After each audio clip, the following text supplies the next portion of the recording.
Are you alive? Or just wide awake, sleepwalking through a silent death? When was the last time you truly felt your heart, your purpose, your fire? And the scariest part, you got used to this numbness. You made peace with mediocrity. Hey, Stoic friends, you're not living. You're sleepwalking in daylight, smiling like a puppet while your soul rots behind a wall built from your own lies. Every morning, something inside you dies. But instead of confronting it, you drown it in fake peace, soft habits, and screens that drain your fire pixel by pixel.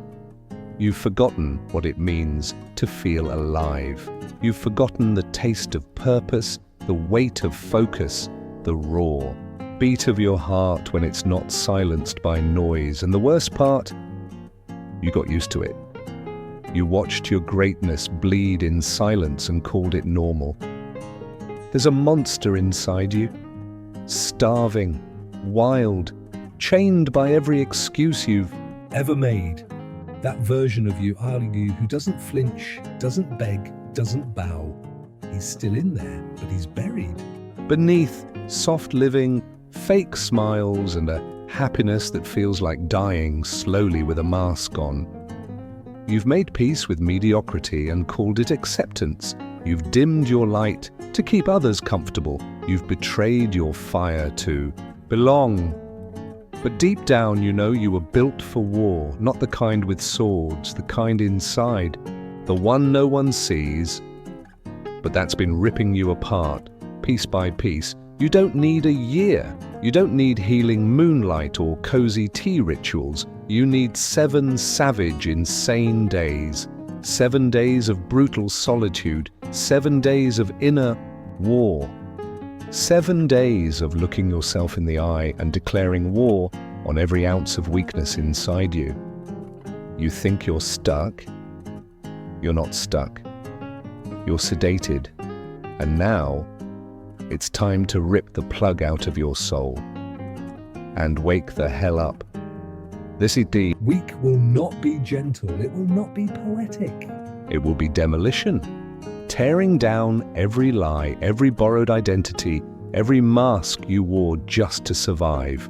You want transformation? Burn the life you've been faking.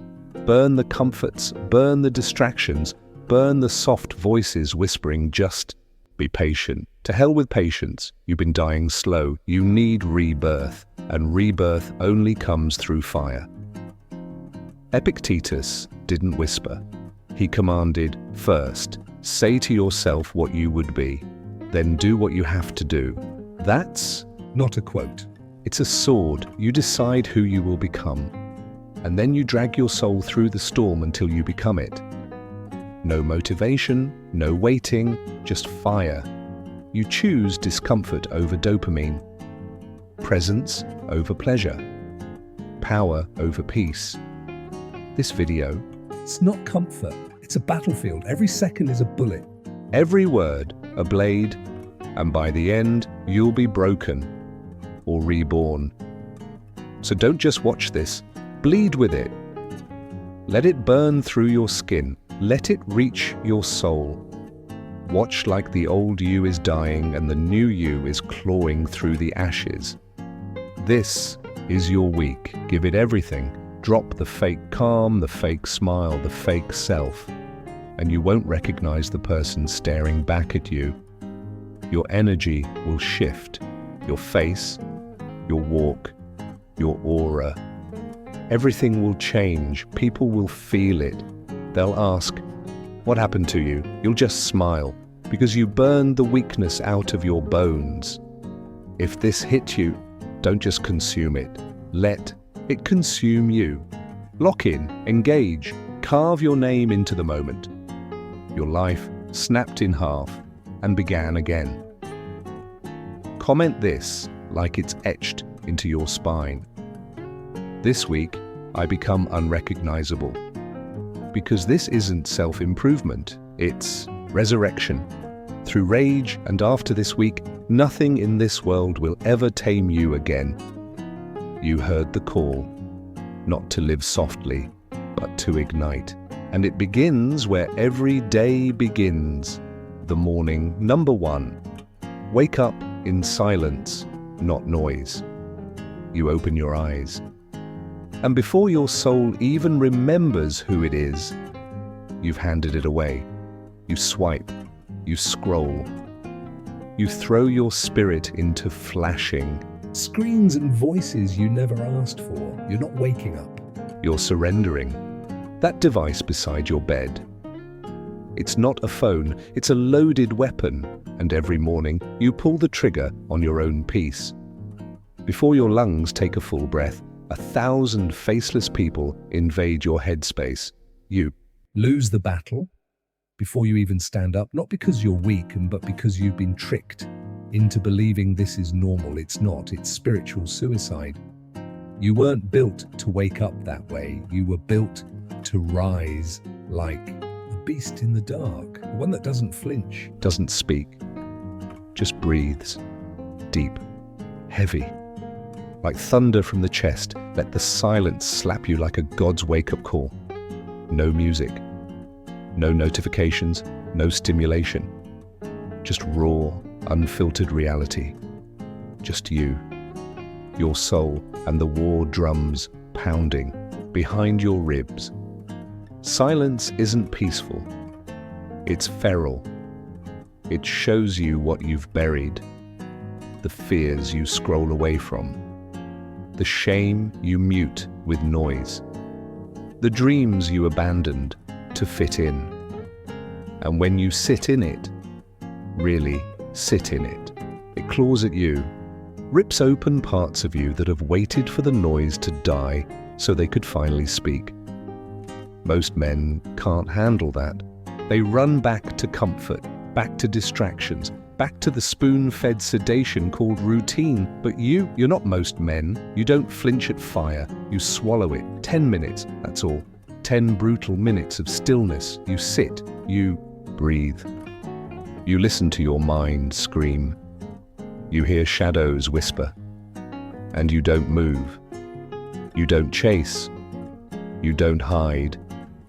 You stay because in that stillness, something ancient wakes up. Something ruthless. Something royal.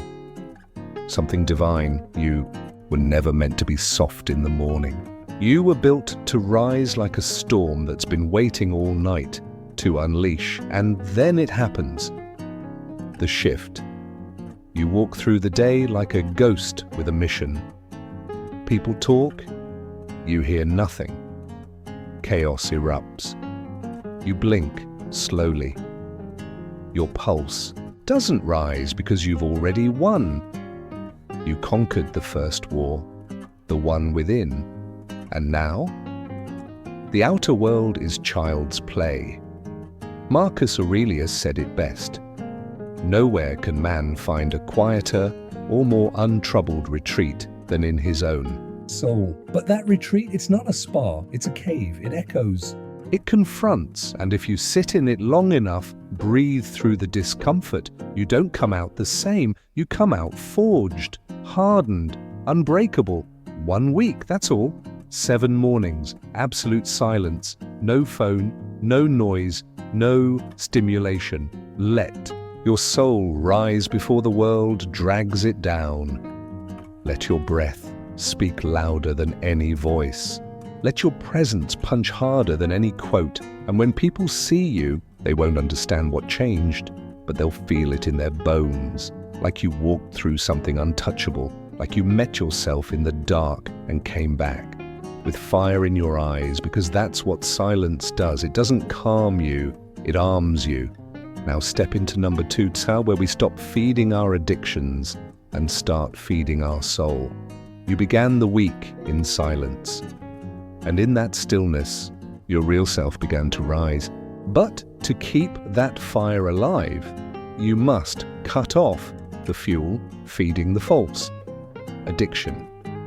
Number 2, starve your addictions. Feed your soul. You already know what's killing your focus, what's softening your spine. It's not a mystery, it's your Compulsions. The endless need to be stimulated, distracted, entertained. You've built a cage out of comfort, and now you mistake your prison for peace. Every time you reach for that phone out of habit, every time you open that app, like a slave begging for his master's approval, you lose a piece of yourself, your stillness, your fire, your edge. You become a man on autopilot, dead behind. The eyes, scrolling past his destiny like it's just another post. You weren't born to be fed by algorithms. You weren't built to be a slave to impulse. You were built for war, for struggle, for solitude. And this week, you return to that version of yourself, the raw one, the hungry one. Delete the damn app. Turn off every notification, like you're ripping chains off your brain. Let the silence punch you in the chest. Let your nerves shake. Let your cravings scream. That's not weakness. It's detox. That's the sound of a dying addiction gasping for air. And you don't save it. You starve it. You let it rot. Then you rise, stone-faced, sharper than ever. Seneca said, "No man is free who is a slave to his body." And now? Slavery looks like comfort. Sounds like notification pings. Wears the mask of pleasure, but the chains, they're real. Freedom isn't found in what feels good. It's found in what makes you powerful. You starve the mindless. You feed the meaningful. You choose books over reels, walks over dopamine, pain over sedation, purpose over pleasure, and then the voice that once begged for entertainment falls, silent, and in that silence, something ancient wakes up. The man who stops running from boredom, he becomes terrifying, he becomes present, eyes locked, mind still, hands steady. He walks slower, speaks less, but when he moves, people feel it. The fake version of you begins to decay, the one who laughed at memes while his goals collected dust, the one who needed distractions like oxygen. That man dies, and no one misses him. Now people start asking, what happened to you? Why are you so distant, focused, unreachable? Because you've stopped picking up calls from your vices. You've gone cold? You've gone monk mode. You've entered a season of silence and discipline, and the world can't follow you there. You've made yourself sacred again. You no longer beg for comfort. You hunt clarity. You track peace like prey. You've stopped feeding your addictions because now you feed your soul. You've become dangerous because nothing owns you anymore. Now, let's step into number 3, where you train like your life depends on it. After training like your life depends on it, now it's time to understand a truth the Stoics knew all too well. Your body is the foundation.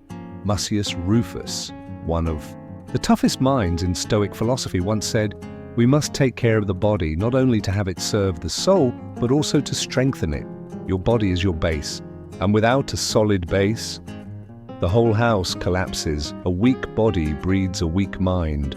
A strong body, it forges a mind of steel. Every rep, every drop of sweat, every burning second, it's not exercise, it's a battle cry. I will not be weak. You don't retreat, you advance. By the end of this week, you won't just move differently, you will become a force. People will feel your presence before you ever step in the room. They'll see it in how you stand, tall, shoulders back, eyes locked. Like you've been to war and returned unbreakable. Your posture shifts.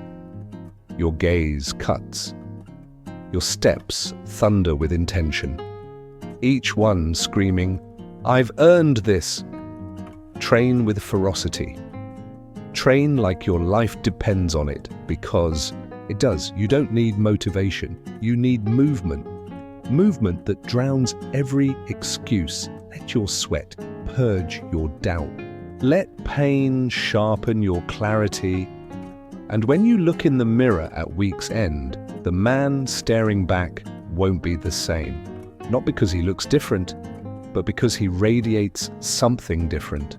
Power, presence, purpose. You won't just respect that man, you'll fear what he's capable of. And if you've gained control of your body, then it's time to take back the two things even more sacred: your time and your space. Next up, number 4, become ruthless with your time and space. You've defended your time. You've guarded your space.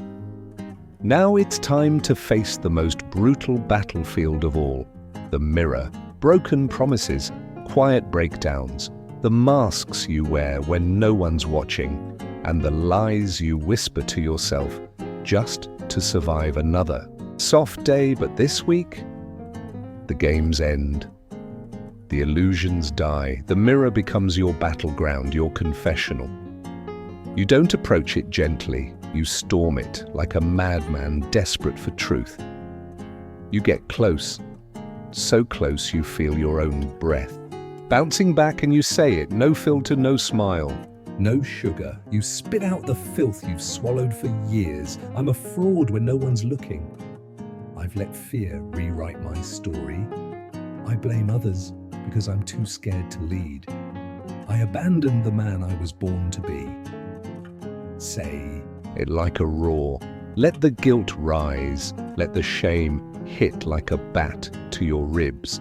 Let your soul tremble under the weight of honesty, because that's the only weight that builds real muscle. This isn't self-hate.